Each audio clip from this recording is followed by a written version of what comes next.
Hi, welcome to Shaman Sister Sessions. I am Katherine Bird. And I'm Michelle Hack. And welcome to episode 87. And today we're going to talk about spiritual teachings and lineages. And this is sort of a further discussion as we talked in our last episode about choosing a spiritual teacher and how do you determine who your spiritual teacher should be. So you might want to circle back and listen to that one. But because of that episode, we realized that we had so much more to say about the lineages and the spiritual traditions that we're working with that you might come in contact with on your journey. Mm-hmm. Absolutely. So again, please circle back and treat this as sort of a continuation of that discussion, since really that's what it is.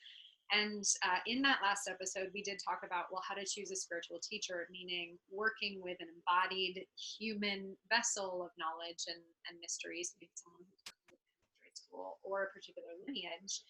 And now we're talking about the lineages and the teachings themselves. So taking it beyond the realm of the human, the person, beyond the realm of us, beyond the realm of the teacher, beyond the realm of you as the seeker, the student, and into the realm of spirit and into the realm of this lineage or these teachings as an entity in themselves with their own soul codes and contracts and agreements and functions. Yeah. So can you first, Michelle, I think, can you sort of define this mystery school? You know, you use the word mystery school. And yes. So that's something that we sort of hear, but maybe we're kind of know what that means, but not quite sure. Yeah, absolutely. So a mystery school would be any body of knowledge that is dealing with any set of esoteric principles or ideas or philosophies, and a mystery school would be a particular container of that knowledge. So for example, you're working within the Taoist mystery school, right? So working with esoteric teachings, philosophies, according to a couple of different lineages within that, right? And so we sort of have these different, you can classify them in different ways. You can get really specific, right? Like the mystery school of the Taurus archetype is one thing that I'm working with right now as we're in the Taurus lunation, right? So Taurus mystery school, it's the esoteric teachings associated with this one particular archetype in the zodiac and our facet of consciousness relating to that aspect. And of course, there's broader mystery school, right? Or we can look at, mystery schools of shamanic astrology, mystery schools of shamanism, etc. And then within that, of course, there's different lineages and divisions. So I guess, yeah. Body of knowledge. Don't get hung up on semantics, right? And so within this, of course, we're talking about, again, the idea of lineages and teachings as entities in themselves with their own life force energy, their own soul contracts, their own agenda, if you will, in the world. And keeping in mind that all of that exists completely outside of any of our human agendas or our human access points. And I think that's really important. And to start to feel into one piece is that we have access to all of these lineages and these schools, these teachings, as we never have on this planet before. We have access to things that it would take an enormous amount of time and attention and energy to get yourself the beginnings of the initiation in. And now we have all of these manuscripts and teachings and practices that we have access to. And within that, some of us are just kind of dabbling about and, kind of building our own thing or, experimenting here and there. And then others of us are called to go really deep in, sometimes just one stream of information of consciousness. Absolutely. Or somewhere in between those. We might be going really deep into one and then kind of playing with others to support that. And whatever it is, that's okay. And I think, it speaks to, and this is where some of the human realm comes into play in terms of in what way do I want to engage with these lineages? And also, what are these lineages and teachings asking of me in my human experience? It is an active working relationship, right? where we are coming as humans, as sovereign beings with our own path and purpose, to participate in the path and purpose of a teaching that does not exist in a human form, right? And so there is some relating that's happening there. There is some, okay, well, how do I want to develop my practice, and also what is my practice asking of me? And I think being in active working relationship with both sides of that is really important, because it's easy when we're just asking from the one side of, well, what kind of spiritual teaching do I want to have, asking from the human perspective, the ego perspective perhaps, then it's not the full picture. Right. You might be like, oh, I want to, study yoga because it'll make me skinny and whatever. Like, Yeah. we have this, I'll get in good shape. But we might have that be our hook in, and then we're like, oh, but wait, there's mantra and there's meditation and there's all of these other branches of yoga that are super exciting for me, and I really want to dive into these other aspects. We kind of sometimes get that kind of mind ego reason to start looking into something, or we have a health issue, we have a reason, like a physical need that we need to start meditating, or we need to start doing yoga or qigong, or doing something with our health, food wise or whatever. And then that sort of sparks this stream of interest that comes into our lives, which might take us someplace that we never thought that we would end up going. Right. Or somewhere that we were never interested in going, and yet having a different access point to it. It's important to keep in mind, that's the other half of this, is not only us kind of looking at, well, what lineages do I want to learn from, or what do I feel called to, but what lineages are tapping me on the shoulder and saying, hey there, it's time. Yeah. And when we're talking about kind of the energy of the lineage, so everything is energy, we know that. And the more that you focus your consciousness, your awareness, your attention, your prayers, your meditation practices, the stronger something gets. So you can focus on anything and make it more powerful, really. But when we're looking at specific lineages and traditions, they are actually holding a collective field. So a collective thought form is called an egregore, which I think is a great word. So anything that is a collective energetic. So you can see this even like in sporting events, where kind of a little bit of like the mob mentality, like somebody wins the sporting event and people are like turning over cars, and they're like insanity and everything. Energy is super, super strong. It's because so many people have come together and thrown all of their energy into one container and have created a powerful field, which then, in some ways creates chaos or whatever, like, because it wasn't intentional. It wasn't intentionally put toward something that would be toward peace or joy or with health. any intention at all. Right. It was like a competition and, bashing the other team, and that energy creates more of that energy. So these different lineages have had people who, have been meditating, doing practices, working with specific deities and beings, praying, making offerings, chanting mantras, the same mantra for thousands of years, that thousands and thousands and so many people have been chanting every single day, their whole life sometimes. And so all of that is a collective field. It's a collective energy. And so it's powerful. And when you start to tune into that collective energy, that collective field, and you start doing those practices, you start bringing those, images of those deities into your home, you start praying and offering, making offerings and lighting incense and all of the different practices that you can be doing, or doing energy practices that are in alignment with those teachings. You are also starting to tap into that egregore, that collective field, that thought form, which has grown and grown and grown over thousands of years that Mm-hmm. people have been engaging with this lineage, Mm-hmm. which can be powerful. It can open up things for you. It can create shifts of consciousness and awareness, simply because you're not just here, I'm the single little alone person.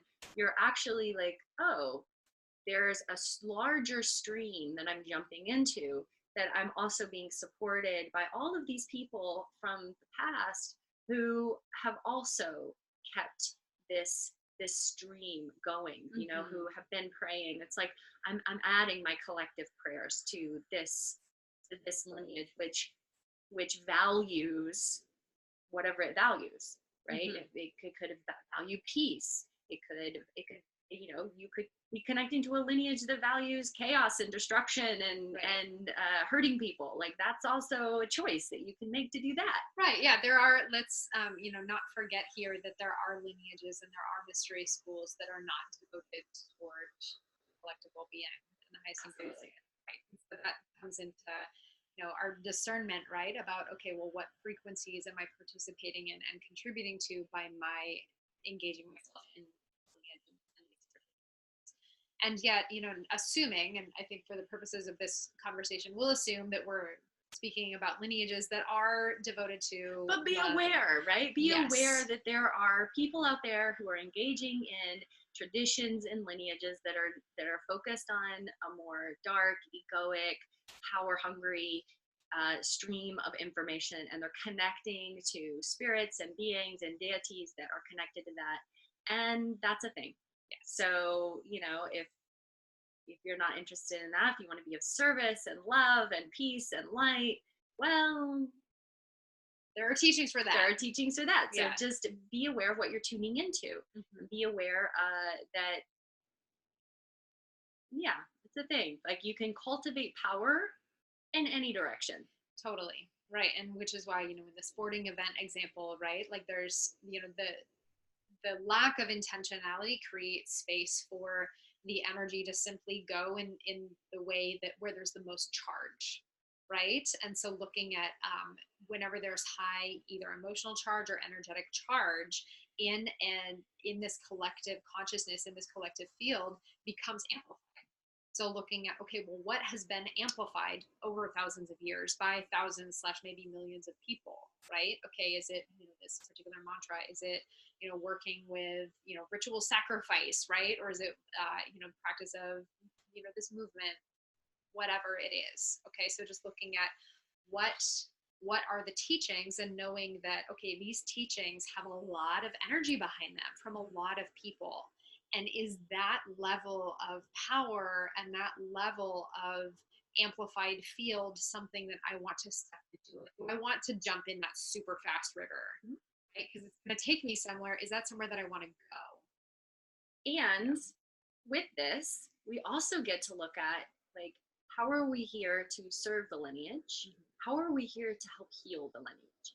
Because pretty much every one of these lineages has got some issues, right? Mm-hmm. Where there has been discrimination, torture, murder, some sects or tribes or monasteries. Like, pretty much look around. They've, at some point, some heavy stuff has gone down, and people were murdered and killed for having this information and knowledge. Mm-hmm.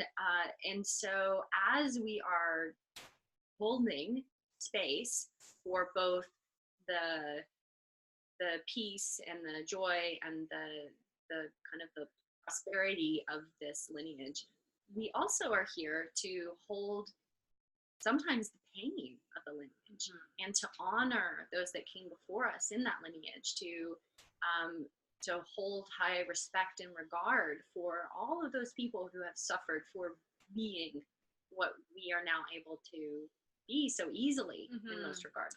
Or for holding the pain and the suffering that was inflicted by that lineage, right? Because there are, let's not absolve anybody here, but looking at plenty of mystery schools inflicted a lot of harm in the interest of perpetuating their own or surviving in their own philosophies, right? And whenever we're stepping into a lineage, this is really important to remember, we're not only receiving the benefit of it, we're also participating in the challenge of that lineage and those teachings. So knowing, again, is that karma that I want as part of my signature. And sometimes we don't really have the option, right? Like sometimes we're kind of like, actually I would say more often than not, we don't really have the option. It's already part of our karmic signature.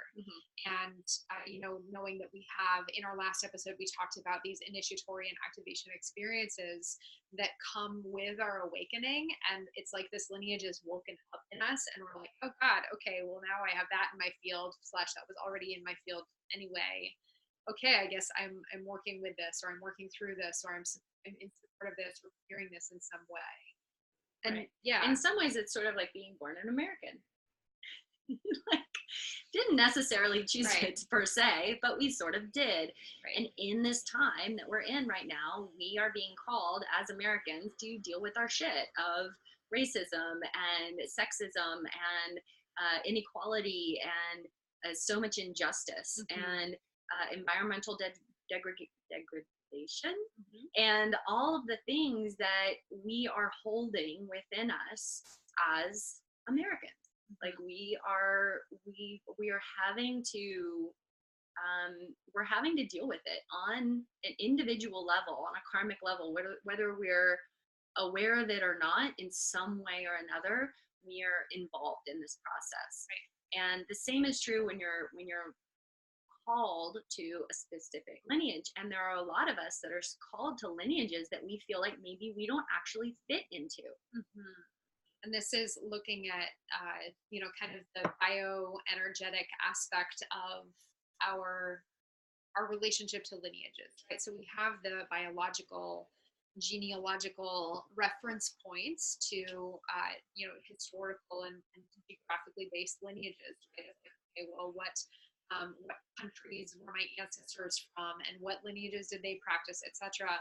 But we are also more than that. We are more than our human bodies. P.S. In case you didn't already know, sorry to drop that bomb on you right now. We're more than our physical DNA, and I like to use the term soul DNA, right? And I believe we actually did an episode on soul DNA and energetic signatures. Right? Yeah, something like that. Something like that. Yeah. Okay. So we did something along those lines. If we haven't, go ahead and message us and be soul do this episode. Ancestry, something like soul that. Ancestry. Yeah. Karmic ancestry. Right. And knowing that we've had past lives we've probably had past lives in other places in the world. We were just talking last night about people who are here on Earth for the very first time. So maybe you're one of those people, but you many blessings on you, my friend. Yeah, bless you. And also you have star ancestry or other, karmic ancestry, right? Like everybody has karmic ancestry. And so looking at if we're, it's to a certain extent, it's not really up to us which activations or initiations we're receiving if they're coming straight from spirit, or this lineage is calling like, hey, you're here, like come here.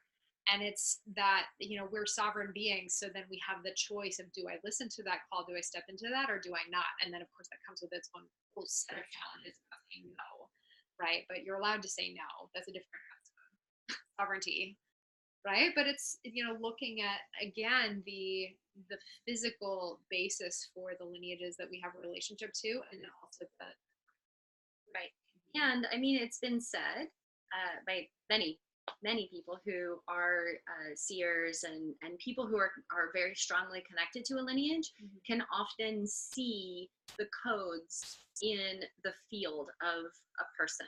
And it's a choice whether you are going to activate those codes or not.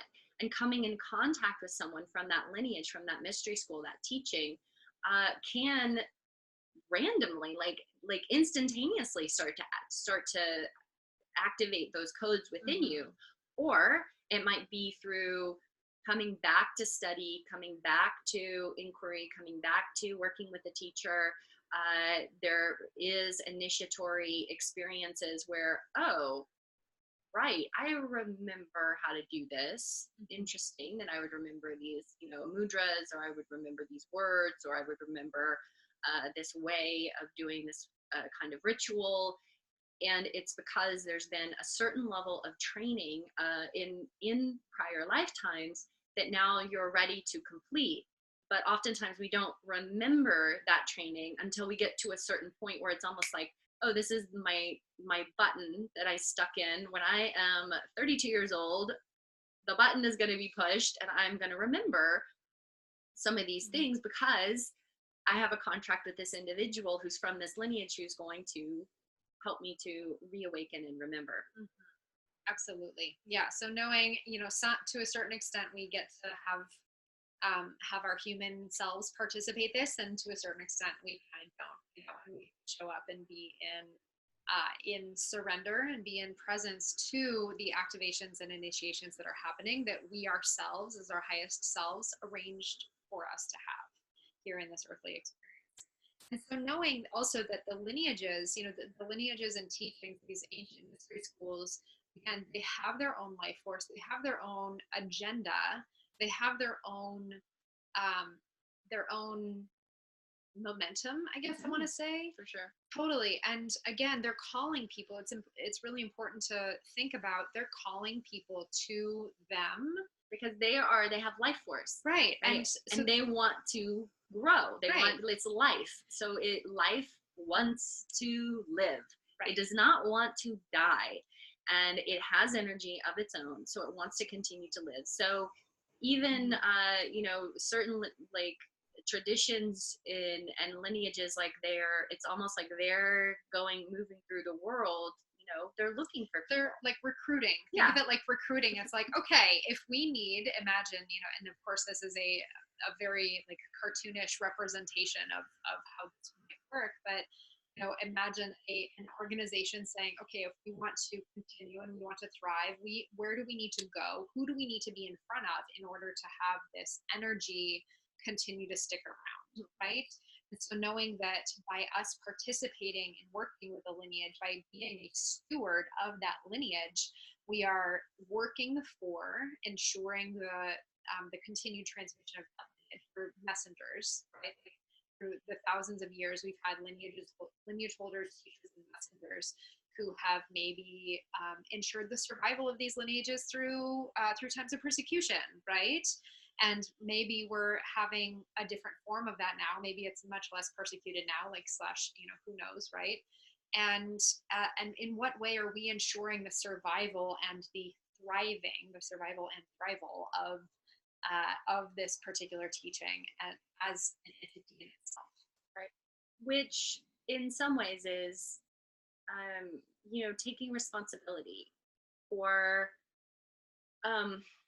not maybe sometimes just cherry picking a bunch of bullshit and sticking it together and being like, this is my modality, which we all do to a certain extent, but to be in honoring of the people, the tradition, the lineage, and to be an acknowledgement of the people, the current people who are in that stream, who maybe are disconnected from their own lineage.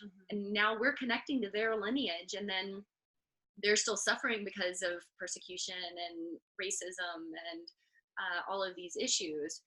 Like, how can we be in a higher alignment to help the people who are in our own damn stream, right?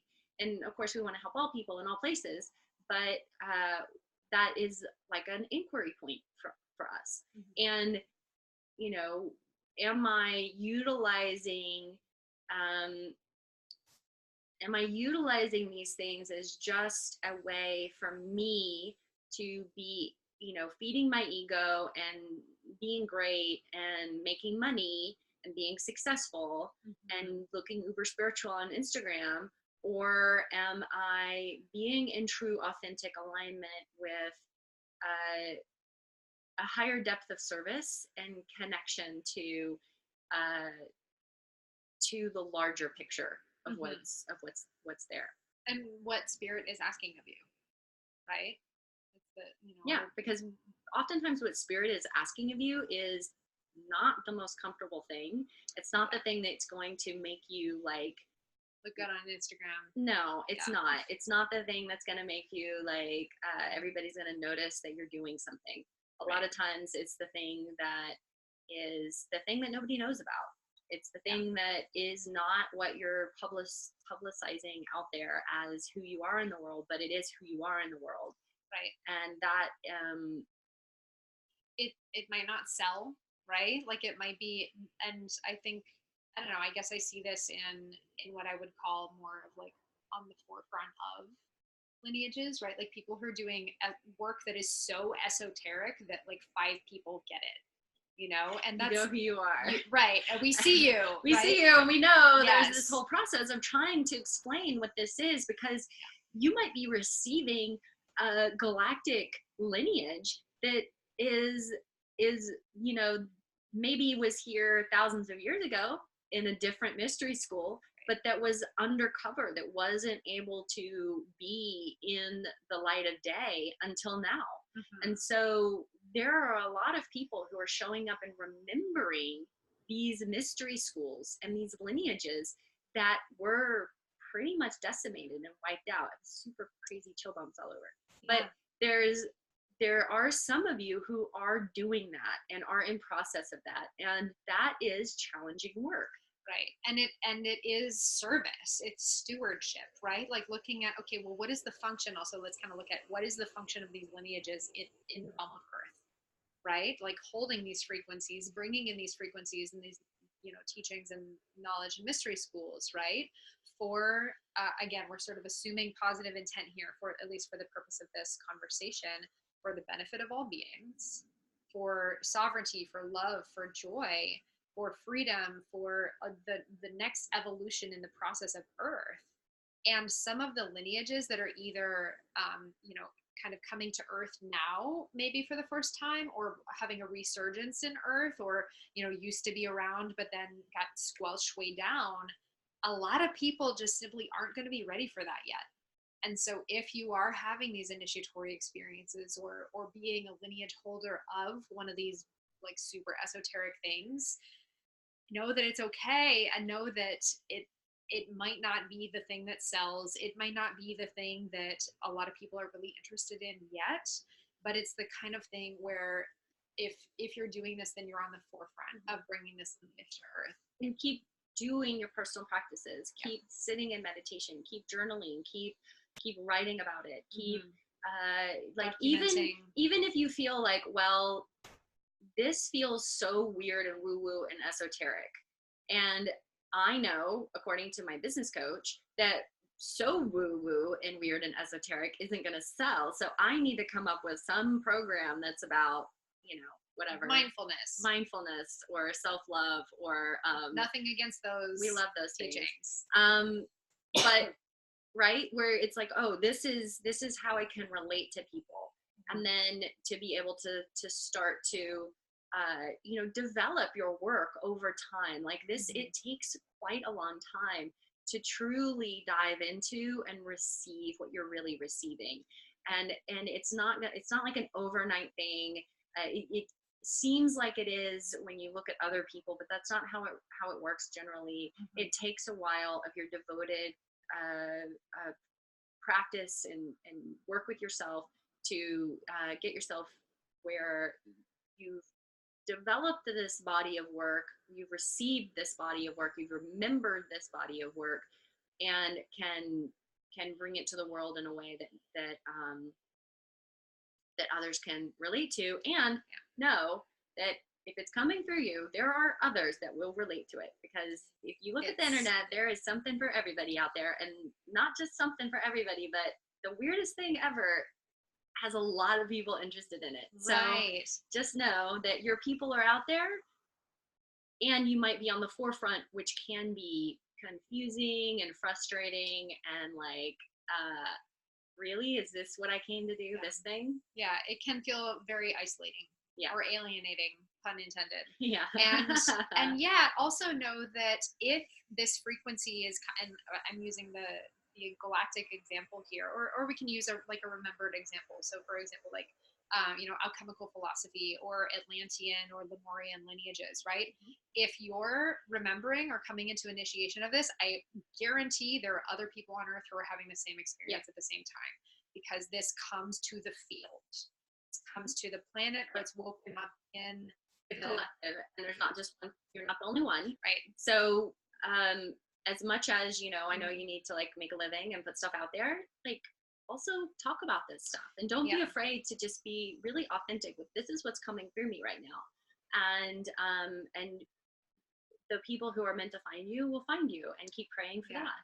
Absolutely. And know that it's okay also if you don't externalize it right away. Slash, I would highly encourage you not to, because there's this, especially if you're a practitioner, especially if you're, working with a business coach, right? Like, nothing against business coaches. We love them. And yet there tends to be, in our Western mind, there tends to be like, oh, I just got my Reiki certificate, I'm going to start teaching like now. Maybe don't. Maybe let yourself sit with it for a minute so that you can go through that process of mastery.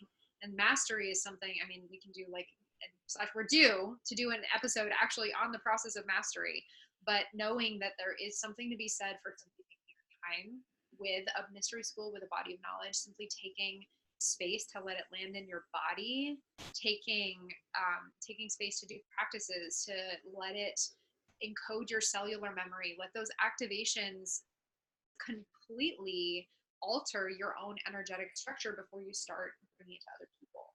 Yeah. And there's a lot to be said for just sheer time and commitment and engagement in these lineages.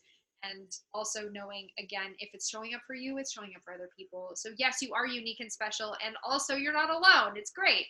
And as a front runner, if we're looking at people who are kind of on the remembering edge or the early edge, by grounding it into your own body, that is the best thing that you can do for this. By learning from it, by journaling with it. When I had a couple of years ago, when I had my dragon initiation and was totally like, what do I do with that? Okay, I guess I'm just going to sit with this every day and talk to the dragons and journal for the dragons. Like, this, nobody's working with dragon. I mean, some people are working with dragons, but not a lot. And it's like, there's no book about dragons. There's no like dragon lineage categories on Instagram, whatever. And so in order to be a student of this lineage, I need to be a student of the lineage, not of anybody else, or not of looking for anything outside of myself. Right. I think that's the thing that we do. We start to receive something, we get something, and then we're immediately like, let me Google that shit. Yeah. And let me like look for the book about it. Oh, and I tried. Do you have a book about this? Like, I get this a lot where people will message me like, well, do you have a book that's about, whatever. I know Una watches our show, so Una, I think, was asking me a book about galactic and archangel correspondences. And I'm like, well, go look at this one book, but really, like, just do your own study, because that's what you're receiving right now. So like, let it land inside of you. But there's always the, this tendency, I gotta, it's like the same thing people always do with spirit animals, right? They get an animal and then they're like, well, let me Google it. I need to know right now, what does this mean? Instead of just being with like, well, what the fuck does this mean? Right, and ask the animal. Right? Like, they're showing up, like. And how do you think the books got written in the first place? Was from people, right? Like, this is how bodies of knowledge are formed, right? And how, Chinese medicine was formed, and the meridians, and like how we have this understanding is from, for a really long time, there were no textbooks, there were no manuals, there were no documentation, but people were in active relationship with the lineages and learning from the lineages themselves, which is how we now have textbooks and maps of the meridians, and how we now have like the chakras, and everybody can Google the chakras, right? Didn't used to be able to do that. So instead of looking for what can I learn about this from outside of myself, what can I learn about this from somebody else, have the experience. And I'm actually a huge fan across the board. For many, many years, I was actually really, and I feel okay, I was super resistant to reading books about spiritual practice or about teachings or about meditation or whatever. Like, I still have never read The Power of Now. I've never read the 4 Agreements. Like, I don't need to do that. And for me, it was really important to not do that, because I wanted to learn directly from my own lived experience, from spirit. I wanted to learn from my interactions with other people. I didn't want to read from a book when I could have a direct, active relationship with my own process. And not everybody has to do it that way. That's my way of doing it. You can do what works for you. But I always encourage people, if any of my students or clients are saying, oh, I had a dream about deer and I saw a deer and it feels like I have a lot of deer medicine coming through. What does deer mean? Right. The very first thing I tell them is go sit with deer, meditate with deer, have your own experience, and then read about it, and then come back and talk to me. You know, we get really emphasizing the value of personal experience in teachings. And the things that you're doing, hopefully, will help you to cultivate your own inner awareness and ability to receive your own experience. And that's why we're like, okay, do your healing work, trauma work, get into your inner child stuff, like deal with your mom and dad, deal with what's coming up for you and things that you, forgiveness and, your emotional self, become embodied inside of your physical form. Learn practices so that you're, able to track your system and track your body and increase your awareness and your imagination and your ability to sense and feel. And these things, in addition to, they might come with the lineage that you're working with. For example, I'm in this Taoist lineage, and we're also studying stuff from Shivaism and Buddhism, but the practices that we're doing are, yes, to gain some specific outcomes of energy cultivation and power increase and ability to do healing work and so on, and to bring power to ritual practice. But a lot of it is to bring a heightened ability to be aware of what is going on. And if you can find some practices that will help you, and even just meditation, just being quiet with yourself, journaling, breathing, breath practice, dance, some kind of movement practice, all of these things are going to help you to have a greater sense of awareness of what's going on, what's coming in, what it feels like when it's coming in. Does it resonate with you? Does it feel good? Does it expand you? Does it make you feel more whole and complete and joyful and peaceful? Does it contract you? Does it bring up stuff that you need to work on for yourself? Because sometimes it's like, oh, it's contracting me because it's not maybe in alignment. And then sometimes it's like, oh, it's contracting me because it's showing me where I'm not in alignment. Right. And if we don't have that discernment, then we're not going to be able to know. Right. And if we don't have these consistent practices where we're being with ourselves and we're being alone and doing our thing alone, then we're not able to bring the level of awareness that's required for this kind of work. Absolutely. I feel like I want to do a little touch point back to our last episode. And so then this is where like working with a teacher is really helpful. So whether it's, either someone who currently practices within these lineages, or maybe if you're having an initiatory experience or grounding in a lineage that isn't super common on earth, and there aren't really people who are doing it, finding someone who has enough reference that they can be a perspective, and maybe they're not teaching you anything in that particular lineage, but they're a touch point for you on perspective and asking questions and developing your practice and being in relationship with yourself. Right. So having a teacher by your side is really, really helpful, even if you're not already working in that lineage. Right. Because, coming back to this like galactic lineage, last night, Michelle and I were having a great conversation about our galactic folk and our galactic people who haven't been on Earth before or very often. And we love you so much, and the unique experiences and challenges that this creates for those of you who are having this experience. And I was saying, I just have like I get a lot of the galactic people who like are all in my field, and some of that is because I think that even though I'm pretty earth-based, like I have a really great way of being able to communicate with the galactic frequency, and then being able to understand physical humanness, grounding, understand the process of channeling, how to do the practices, because I teach so many practices. Like I'm like, for some reason, that's my thing. So you might not be working with somebody who necessarily is exactly like you.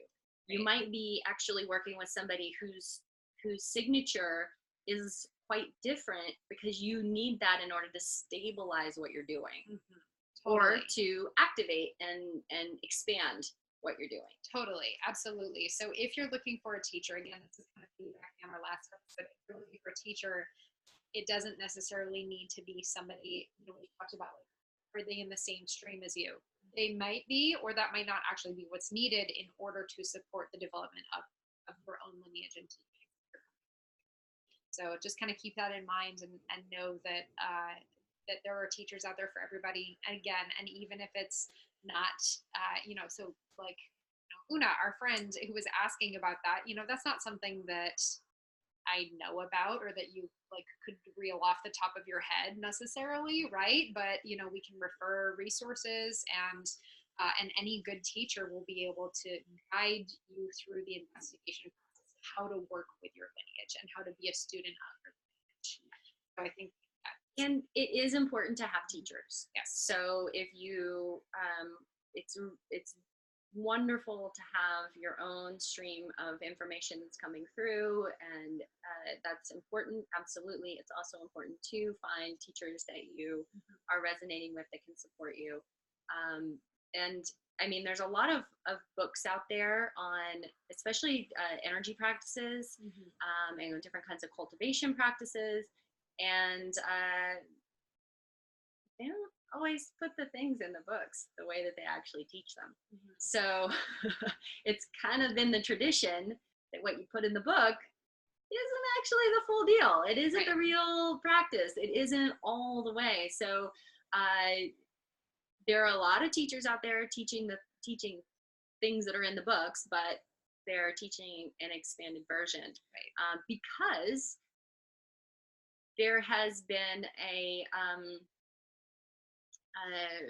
either a need or just a desire through the lineages to keep stuff secret. Not everybody would have access to stuff that would make them more powerful. And, like, let's just take that exactly for what it is. Like, there's not necessarily a nefarious intention there, right? Or a tradition around privacy or secrecy. And sometimes there is. That's why I said not necessarily. Like, there might be, but not necessarily. And in the West, we're used to having sort of universally accessible information. And yet in other parts of the world, or in other time periods, or in certain schools, like, there's a huge value placed on, you learn this by earning it. Like, you learn this by solving the puzzles and doing the riddles and sweeping the floors and like all this stuff that are ways for you to be in relationship with the lineage before you're learning it, as opposed to just like reading a thing, right? Because if you just read a thing, like if I were to tell you, like, here's the answer to all the questions you've been asking, there you go. Are you going to have the same value for it and the same relationship with it, as opposed to if you'd spent years, like, looking for clues and looking at pictures and doing meditations and all of this, and then finally it's like, oh my God, the answer, wow, right? So the journey is just as important to develop that working relationship with these energies, with these the life force of teachings. Yeah, I feel like I also want to touch upon sort of, where are we going with teachings and lineages? What, and this is something that I'm actively in inquiry about myself. This isn't anything that I pretend to have an answer to. I mean, I have my own philosophy and opinion on it, but I think it's also important to look at, as we're engaging with teachings and lineages, what are we doing from the perspective of, where are we going as Earth people, Earth, you know what I mean? Does that question make sense? Earthlies? Earthlies, as Earthlings, right? And as people who are agreeing to be in relationship with lineages, what is our obligation, and what are we creating space for, and what are we stewarding? Yeah, and I think that's a question. It's a question that we all need to be asking ourselves. And as we become more one in a lot of ways, just due to the access of information and our ability to travel. I mean, I'm traveling next year to China. I mean, traveling this summer, all kinds of places in the UK and Europe, and And I'm traveling next year to China, and that's not necessarily a thing, not that long ago. So if 100 years ago I was born in America and I wanted to go to China, that would have been quite a big journey. Would have taken a very long time, and it would have been a much bigger deal. Much bigger deal. Yeah. And now I, can jump on a plane, and I don't know how many hours it is, but it's quite a few. But I can be in China and the next day. And so as we do that, we are becoming kind of smaller world. And we're also cultivating these different lineages, right? It's like working with the Western and the Eastern, and working with native tribes here in America, and then maybe you're flying to Ireland and you're working in tradition there. Druidic philosophy. Exactly. Like that's a total possibility. Yeah. And then you're going to Egypt and you're hanging out there and doing some work there. And so we're becoming these multi lineage holders, which is not super common in the past, because you generally were kind of in one place. Right. It's because of the world that we're living in, and because of the was it on the last episode, Soul DNA? Were we talking about that this time or last time? Yeah. Soul DNA. Yeah. Anyway, I think it was this time, talking about the karmic lineages that we have a relationship with already. Again, knowing we've lived in other parts of the world. If we've been on Earth before, we've probably lived in other parts of the world. We've had access to different lineages and teachings that now in our current bodies we feel a resonance with. And so I think there's this dance between, okay, how can I have honoring and respect for the lineage as it exists within the global context, meaning related to a certain part of the world, related to a certain group of people, related to a certain ideas and philosophies, which I may or may not have a biological connection to right now. And so being in honoring of the traditions and the philosophies, and also knowing that, again, lineages and teachings are living entities that evolve and experience change and transformation. So I think it's this dance between how do I honor these traditions, and also how do I be a part of the next stage in the evolution of these teachings. And we're especially seeing this with a lessening and a relinquishing of the patriarchal systems, and how there are a lot of these lineages that were so held within patriarchy and very strict gender dynamics of what people did. And there would be maybe women who would kind of like break into different mystery schools at different times, but like a lot of times there would be mostly men. And now we have women who are studying and leading and teaching at a level that we haven't seen in a long time. And I mean, there's always been women practitioners and so on, but they're not the ones who wrote the books, right? They're not the ones that got the acclaim for the thing that happened. They were either just pretended like they weren't there, or they weren't there. And so now we're kind of butting up against, what does the lineage look like now? What's the transformation of the lineage? What's the evolution that we're going through, so that there is more equality, there is more acceptance of other within the system. Yeah, and how do we give the lineage what it needs in order to survive and be relevant in the context of our modern society? Because I feel like, and this is something I see, I just sort of regard with curiosity when I hear people have a really strong connection to dogma around a lineage, whatever lineage it is. And I just, kind of look at that with a great degree of curiosity of like, okay, how is that rigid relationship to tradition serving or not serving the continuation of this lineage? Is that making it, again, knowing that any lineage or teaching has its own agenda, its own function in the world, is the relationship that we have to it serving the function of the lineage or detracting from the function of the lineage? Right? Like being a steward of this, and in what way am I supporting the continuation of this knowledge? What way am I contributing to the life force and the collective field? Or is the way that I'm relating to it a way of contractive way? Or is it, again, just a lot of curiosity. I don't pretend to have the answers. This is something that I'm currently, slash for my entire 15 plus years of training and investigation, I've been asking myself some variation of these questions because I think it's important to be in dynamic relation too. Yeah. Hope that makes sense. Yeah, and I think that's I think the word dynamic is one that we want to kind of land in our space, is that whatever you're engaging with, whatever you're called toward, whatever it is that you are currently or will in the future be coming into your sphere, it's how do you have that dynamic, curious, childlike wonder experience inside of it in a way that expands you and serves the world.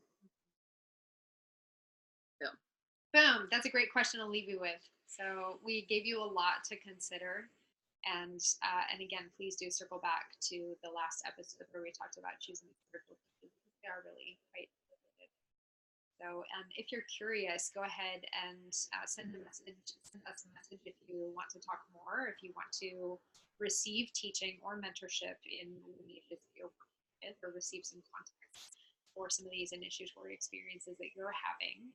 You can find all our past episodes on YouTube, iTunes, and Stitcher. And if you'd like to reach out to us, you can do so at our email address, shamansistersessions@gmail.com, or you can send us a message on Facebook if you like, or you can contact us through our website, shamansistersessions.com. And know that we've got plenty of awesome, amazing tools and resources for you. So if you want to go ahead and delve into any of those practices that we were mentioning, there are a lot of practices over the almost 90 episodes that we have for you. And on that note, if you have enjoyed this work, know that we produce this so that it is free for you. We have absolutely no ads. We have no incoming revenue about this other than donations. So if that is something that you would like to discuss, and we would happily receive donations either through PayPal. You can offer us a donation at shamansistersessions@gmail.com, or if you'd like to become a patron of ours on Patreon, you can do so at patreon.com. That's patreon.com/Shaman Sister Sessions. And we appreciate the support. And other than that, you can like and subscribe and comment and share. And we will see you next time. Absolutely. Thank you so much.